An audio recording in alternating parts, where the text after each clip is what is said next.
Hey there, this is Dr. Pam Perry, and we are here for another Speakers Magazine show. I'm so excited. So, if you've ever been an executive, C suite executive, and you want to make that transition into speaking, into the realm of speaking, how do you go about doing that? And then you want to start your own company as a consultant. So, we have someone coming up, Alexis Kerr, that will be talking about how she made the transition from a very successful corporate career working with General Motors, working with the Hallmark, doing all the things. She was telling me all the different cities that she's been in, including Dubai, and how she made the transition to now a really flourishing type of career now as a marketing communications agency. So I will bring her up right after this.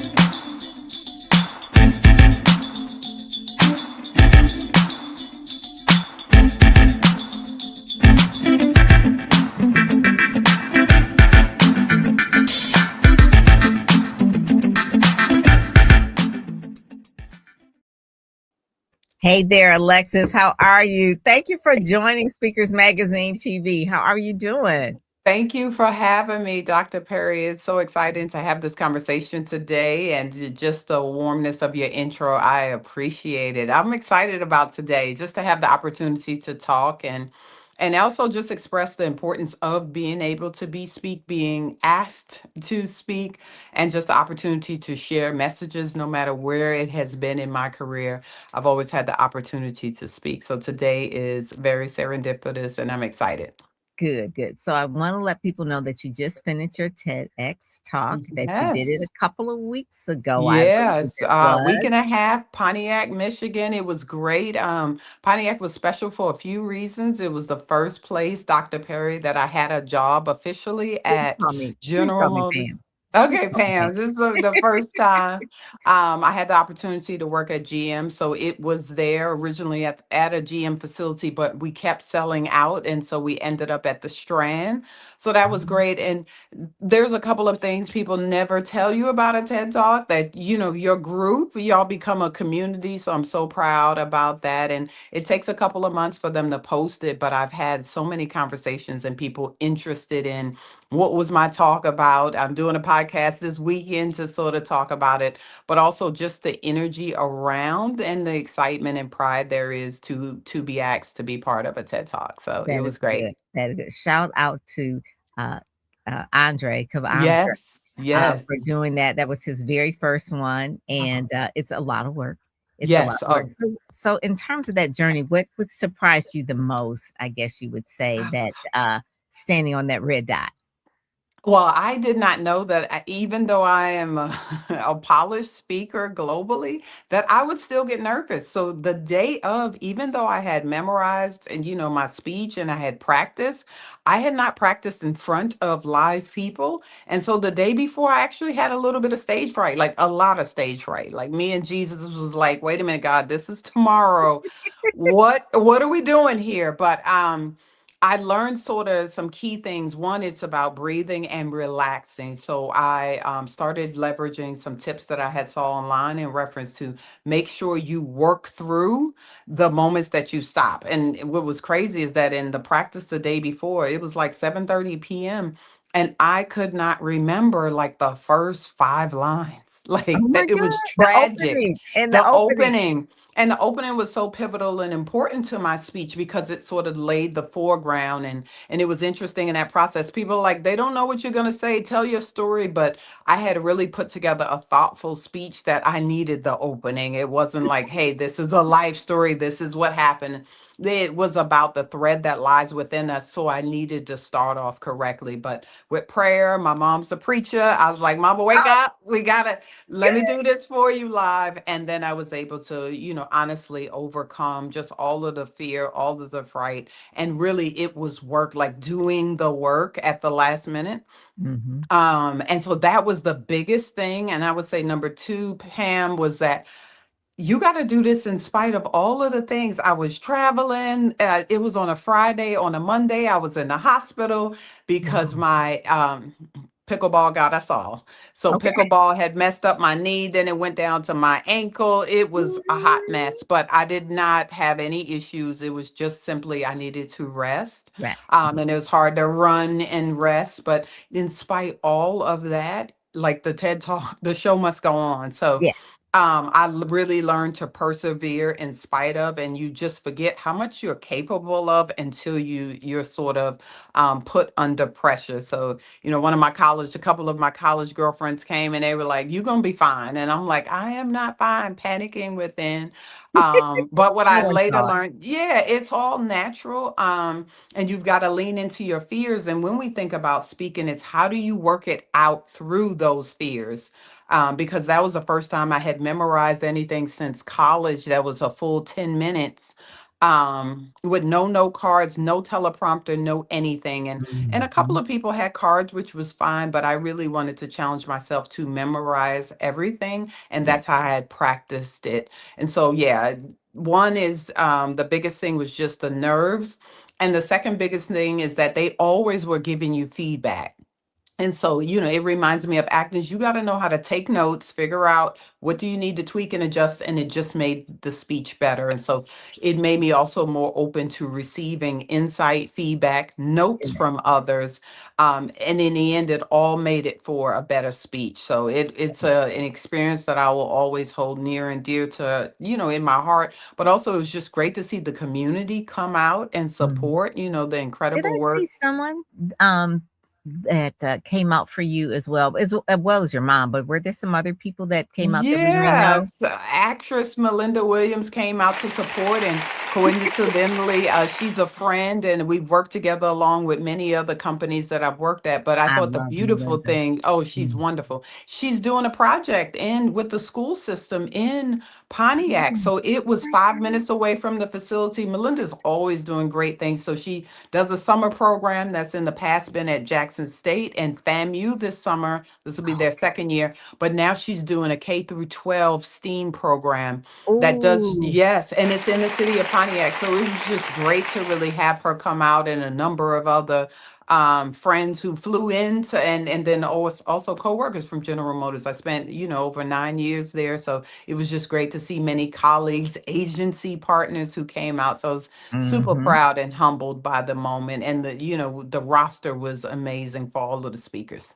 So one of the things that is like the cherry on top. So people see that you came out of corporate already. She's got this company. She's working with TD Jakes Enterprises. She's got these type of clients. She's doing all the things. She's got her TEDx talk, which that is like the Mhm. holy grail of speaking, right, for a lot of Yes, a people. blessing. And so give us a little bit of I guess you would say a little bit of background of where you've come from. So you didn't just end up here. So tell us, like, coming out of Yeah. college, where you Mhm. went and all the different stations, I guess you would say, because Yeah, it is a thread, right? it That's is the a thread. thread So indeed. kind of give Yes. us some of the Yeah. highlights of the background. Yeah, I always like to start with my father's an entrepreneur. I'm originally from Brooklyn, New York. We grew up there, and my dad was like, "Hey, I'm never working for anyone." So he's always owned a gift shop or something. Where I remember Mm, in college, as well as high schools, we would take summers off and help with the family business. They had a cool. couple of locations in Augusta, Georgia, and so he's always been an astute entrepreneur. I would say, over the last 10 years, been a quiet entrepreneur. So whether it was real estate or Shining Diamond Accessories was an accessories business I had, I started in 2007 and kept it for about 10 years until my corporate job just became, too much to manage both. And then again, the real estate thing, I've always had renters and, luxury locations and always had that. And so over the last, I would say, decade, I have not just traveled for work, but I've also been doing a number of different things quietly, whether it was speaking because people wanted my perspective on creativity. When I think about, the tragic death of George Floyd, it brought Mhm. about sort of this. Um, movement of people wanting to hear from leaders. I moved from a leadership position at Cadillac to a leadership position as a vice president at Hallmark. And so people were just asking me a lot more to speak. So that's really where I was able to sort of hone my craft, get in front of big audience, whether it was American Black Film Festival or, whether it was Harvard, being able to speak to graduate students who are African American. It was just natural. I was beginning over the last 3 to 4 years, getting in front of bigger and larger audiences. At Hallmark, we started mahogany events. And so I was interviewing whether it was Tabitha Brown or Fantasia or Monica McNutt, so I was really just honing my skills. And so when I think about sort of my journey over the last decade or so in this speaking, in this leading realm, a lot of it comes from just small things that you don't necessarily get credit for, but that it's just honing your craft. And so I'm reflecting on Mhm. that because a lot of times people are like, oh, she just appeared. No, there were many moments and many smaller instances where my nerves were shot, where I was worried and stressed. And what I will say is that in my transition from Cadillac to Hallmark as a VP, I knew that I would be doing more speaking in front of audiences. Mm. And so I practiced and prepped. I watched the techniques. I looked online. I spent 2 weeks literally on YouTube and videos just trying to hone my craft because I knew I was going to be in larger audiences, and then learn sort of the tips and tricks of the trade. At Hallmark, it was always important to, if you're beginning a meeting, you'd have some type of video, you'd tell some type of story. I Yeah. talk about how the first card I received from Hallmark is from the now CEO. She was one of the first people that interviewed me. And so it was always about understanding the culture and how can you lean into that culture. And so even when I think about TED Talks, they're not keynote speeches. It's Yeah. understanding what is the TED philosophy, what is the Mhm. thread that you're able to talk about, sort of your personal story, but how are you leaning into giving sort of this big idea to an audience who's like, oh, I hadn't thought about that. Oh, this story relates to me. And so even in some of those coaches, I was like, coaching sessions with my fellow colleagues, I was like,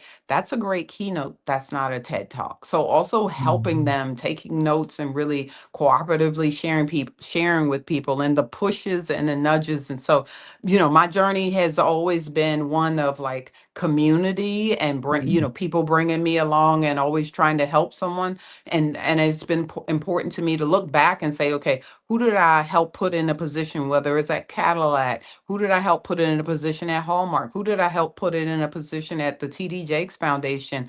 And even now, who am I helping to build community, help Mhm. mothers who want to work, who need to still work remotely because they are raising a family and caring for their children at home while their husband is out working? Like, how am I really building community and supporting women, and not just women, but how am I making sure that I'm creating this workplace and this Right. space that really supports family? So those are just some of the things that I found that are really important to me, not just personally, but also as I think about moving into entrepreneurship and being this leader and working across brands. Another big thing has always been friendships. The friendships have led Relationship. to, whether it Mhm. be business or not, but friendships and conversation, that piece has been important. So sometimes it's easy to feel like you're on a pedestal because you have this title or this position, but really making sure you keep the aperture open and That's you're true. building community. You never know where you'll be 2 years, 5 years, 3 years down the line,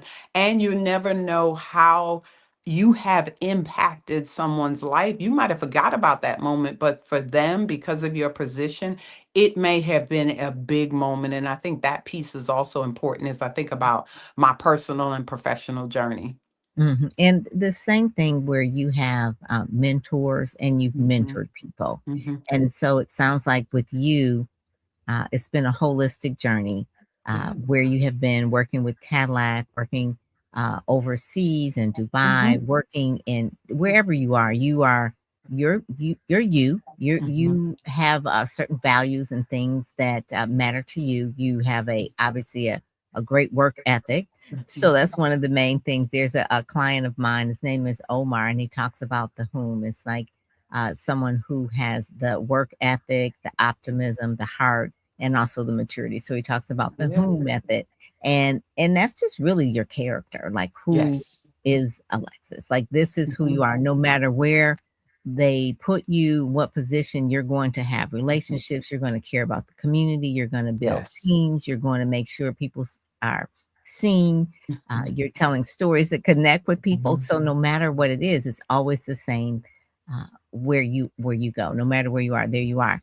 So tell us a little bit then about the transition that someone can make when they want to reinvent themselves. Say they've been in a career for a couple of decades, or they've been in government, because there's no, Mhm. uh, people know that, especially African American women, they have been the hardest hit with layoffs this year than Mhm. ever. And so a lot of people are, they left, they got laid off, and, maybe 6 weeks, 3 weeks, maybe 3 months is, I'll find something soon. Well, a Yeah. lot of them have not found anything soon. So a Yeah. lot of them are transitioning to, it's like, well, maybe if I don't get a seat at the table, maybe I'll Mhm. bring my own table. So Mhm. tell us a little bit about how you made the reinvention from being a vice president, C-suite executive, to where you are now, and tell us a little bit about what your company does. Yeah, I think the first thing and the main thing is just make sure you don't get discouraged. Like you have to have a circle around you.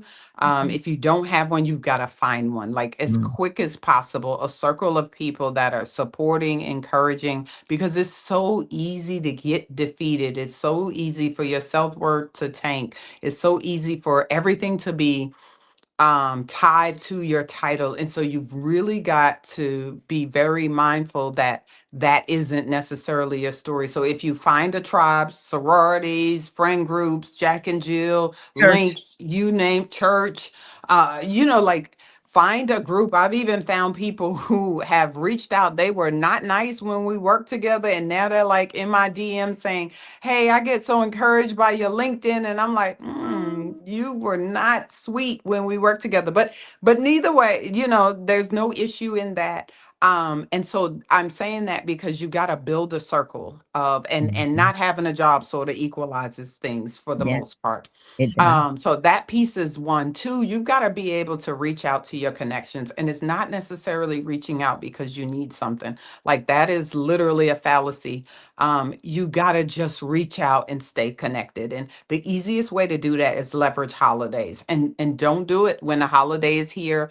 Send an email early to say, hey, I know Father's Day is coming up. It's this Sunday, the week before Yeah, in June or early in the week. And I just wanted to say you're a great father. I appreciate the work that you do. Love the way you care for your wife and your children. I mean, that is so effective. It's much more effective than on Father's Day, you sending a meme that says Happy Father's Day. It's the yeah. same for mothers. So genuine connection is something that I will always say will get you so much further and Mhm. in the room with people more so than anything else. Even today, I had a gentleman who gave me a run schedule when I was doing the triathlon. I didn't know him. I said, hey, his name is Run Coach on Instagram, and he emailed me today and said, hey, he DM'd me and said, hey, I'm looking at for a career transition. If you have any connections, I said, hey, feel free to send me your resume. So that's just because that was 3, 4 years ago that he helped me, but we've just always stayed connected. And so I Yeah. even know his wife. We're in the same sorority, just all of the things. And it's not like we've ever picked up the phone and talked to each other, but I'm mentioning this because it was a genuine connection. And now, 4 years later, when he's looking for an opportunity, he can, say, hey,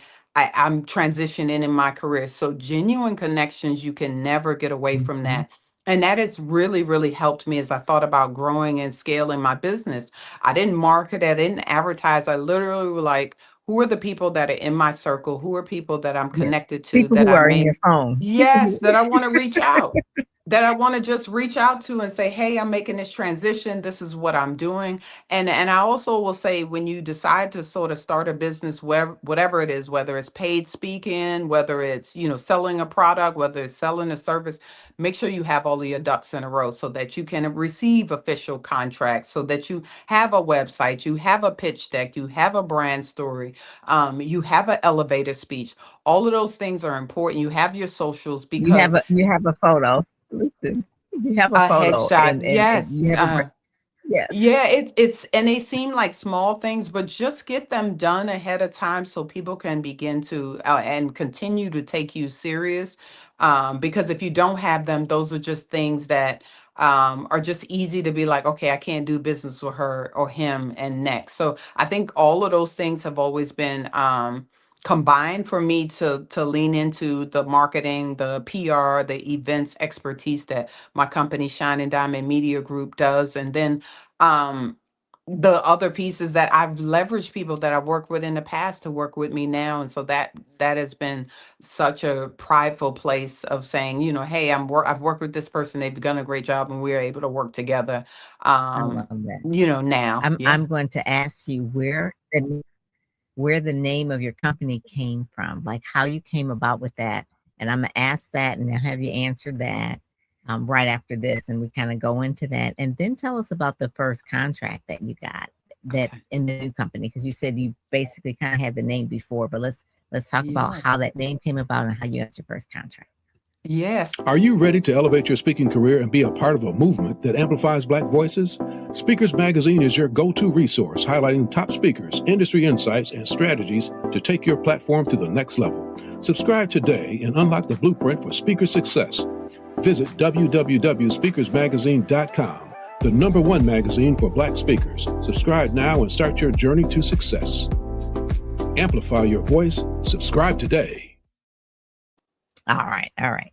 So shining diamonds. The thing I like the shining the diamonds. I have a thing about the word shine, but anyway, but go on because I have a Mm. company a business called Speak Sell Shine. So anyway, go on and Oh, fantastic. So, Shining Diamond Accessories, I had that probably, like I say, in 2007. And then when I was going to sort of name my business, my friend was like, you got to stick with Shining Diamond.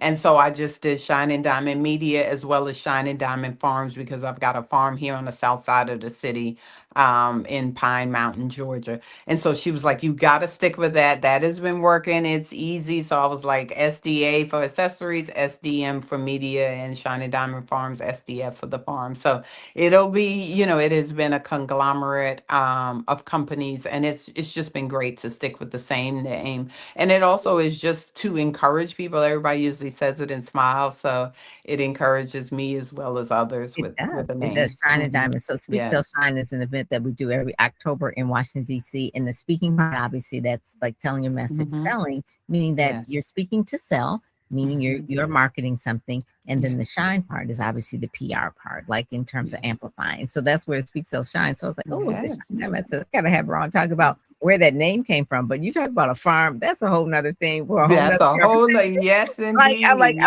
I'm not even gonna talk about that right now because it's like I want to stay with the speaker and stuff. I was like, she's a Yes. farm girl. Okay. So tell us about the process now of really leaving corporate, Mhm. going into business and getting that first contract. You talked about system and processes. Obviously, you know that part, but the Mhm. sales part of how you got that contract and the team that you put together in order to deliver the services for that. Yeah, I think initially, when it originally came about, it was like, hey, would you work contract for our company or would you come internally? And I knew I was really in a season where I wanted to step out on my own. I had done so many things leading up to the time. And I was like, it's time to bet on myself. If I'm going to work overtime and triple time, I want to do it for myself so I can look back and grow something for not just me, but also a legacy in my family. So I knew that piece was important. And so, I was able to negotiate and do that in a way that was thoughtful to the nonprofit, but also great for me. And then from that sort of grew continued relationships, not just with the foundation that I was working with, but really my assignment was to go in and build a team, which is what I did. Build a full marketing communications team, events team. We put on some events, really told them, sort of the A to Z, how social could grow, how we can fully engage for events. And so it was great. And that was all of last year. And then this year, I just continued to grow on the corporate side in reference to whether it was events, whether it was PR, whether it was full marketing engagement. I'm finding that a lot of people are reimagining the work that they're doing and transitioning into entrepreneurs entrepreneurship or wanting to Mhm. begin their own company, or a lot of people are coming to me, they're launching a book or launching a service. And so we help with that. We've got a service called the Brand Blueprint, and that's very effective. In 2 weeks, we sort of take them from A to Z. This is how you talk about the brand. Here's how you show up on social. And so we've sort of bottled that up. That piece has been good. And then the other piece is just consulting, whether it's in the marketing, media, starting your business, entrepreneurship. That piece of the business has been great too, because a lot of people know I've made this transition very Mhm. successfully. And so they're like, okay, I want to do something very similar, whether it's in the same field or not. And so we help them, walk them through that piece. So it has been a very smooth, thank God, transition. But a lot of it has been because of relationships, because of conversations, because I'm not coming from a place of desperation, and really having thoughtful conversations saying, how can we lean into the work that you're doing and support you? So it's been, for me, it's been a great journey. But also, I'm not new to entrepreneurship. So You're that piece yes, helps yes. too. I wanted to get everything set up really well before I started, so that there are easy, measurable proof points of how successful we would be. I think that preparation is really key because when you said, I did some things before I actually left corporate, and I think a lot of people, when they decide to leave, they leave and then figure they'll start working on their business. Mhm. So whether it is at least a year before you leave, or either a couple of years, or even 3 years to build out all the assets that you need, figure out your messaging, and even like make a target list of some of the people that you would like to work with eventually when you do leave corporate, making a list of those people before you leave so that you can at least build a relationship with those people. So when you do leave, don't just like knock on the door and it's like, hey, here I am, but really build a relationship over time. So what you're saying is really being strategic about what it is that you want to do, and building that team is important. One of the things that entrepreneurship teaches people, and I always say this, is it's the biggest personal development Mhm. plan that you could ever have, because you do everything yourself. Not necessarily physically have to do it, but everything Mhm. is your responsibility. So Mhm. it pulls out of everything that you have learned, things that you even have to learn, you got to go and learn it. So what has been the Mhm. biggest aha, I guess you would say, as you turn the leaf to become a CEO of your own company? I think it's something that I began to learn when I was at Hallmark leading the Mahogany team, because I was independently leading that sort of within the company. It is that you got to get the right people around you. So I Mhm. have, I'm very hands off on things that I don't need to be involved in. I'm very close with the finance, the budgeting, those type of things, the payroll. But, the researcher we have, she's fantastic. The PR late person we have, she's fantastic. My business manager. So it is also about setting the vision and finding great people to be around you, the project managers to execute the work, and then giving them the space. Once you hire great people, you've hired them to do an incredible job. So it's also giving them the space to be able to do the work. And I always say I'm open to taking notes and taking feedback. The only thing that can do is make me better. And so when people feel like we are doing this together, they tend to work so much better and want to continue to work for you. And so Right. I'm proud of that piece too. I've been able to tap into people that I've already worked with in the past. And so they've got a proven track record of success. And because we worked together really well before, they want to continue to work together in the future. So you cannot, I will always say it's the people that really help,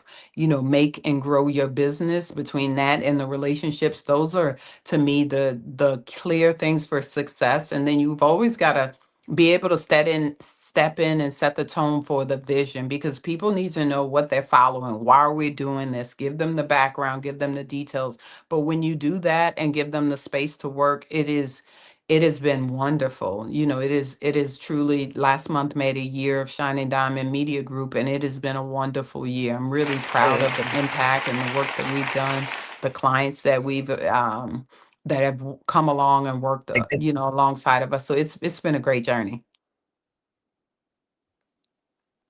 Oh, that is good. So, we're going to wrap up soon, but if I want people to go to your personal website, they can book you to speak. Mhm. Obviously, that's one of the Yes, things. We've got to get you in Speakers Magazine. absolutely. I would love it. One of the things that the Speakers Magazine does is it promotes events. So we'll be at the Mhm. Martha Vineyard's African American Film Festival. We'll be at we were at Susan Taylor's event in February. Oh, So the yeah. magazine has the people who are on the cover Mhm. who host the event, and then we're Mhm. actually at the event. So I love events. I don't do events, but I actually promote the events and Mhm. promote them on the ground as well as promote them ahead of time. But that's one of the things. But when they go to I am Alexis Kerr, what will they find? So they'll find, some snapshots of some of the work that I've done, partners that I've worked with, the ability to ask me questions. I've done it in such a thoughtful way. So if people want to work together, we can, or book me for speaking, but also just to see an example of a couple of the projects that I worked on that have been great. And I think because I've been able to work across industry for, over 20 years now, it's just good to be able to go someplace and sort of reflect on all of the partnerships that I've had and ways in which I've been able to engage people. So it's all really been good. And then there's also a link to Shining Diamond Media, that website, Good. .com as well. Yeah. Good. I love that. Well, congratulations on you, Thank Alexis. you. This has been really, really good speaking with you. You And I too. look forward to hearing more success for you. And next time you come to Michigan, please, because you're in Atlanta now, you're in ATL, but next time I know you Yes, probably come up to Michigan a lot. So make sure that we get together and that sort of thing as well. So God for bless you. Thank you sure. so much for Thank you for taking time. today. All right. Take care. God bless. Bye Bye. bye.